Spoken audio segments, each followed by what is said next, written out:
On KSAT, we always show you this graphic of the aquifer. It shows the level, but what does that number mean and where is it measured?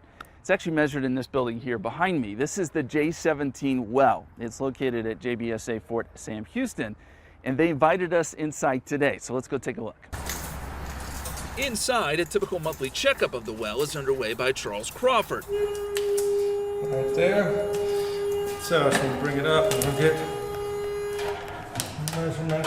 J17 is literally just a small hole in the floor surrounded by a box, drilled in 1914 to supply water to Fort Sam Houston.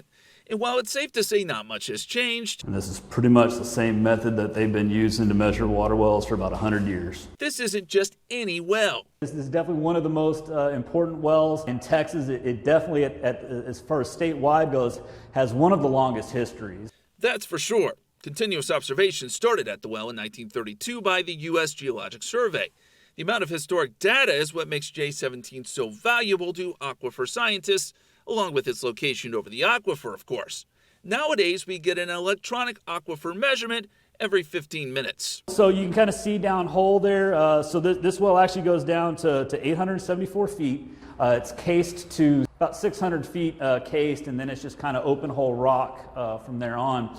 And so the instrumentation is the three instruments, the pressure transducers that are down there are underwater.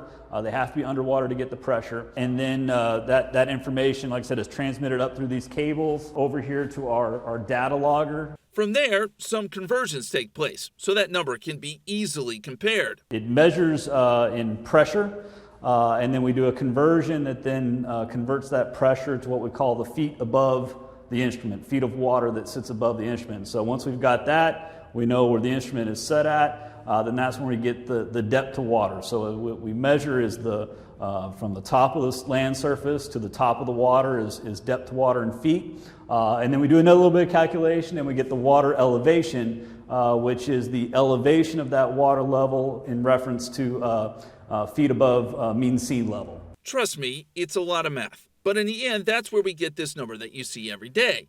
And it's that one little number that sets water policy for millions and determines things like when you can water your yard. It is vital.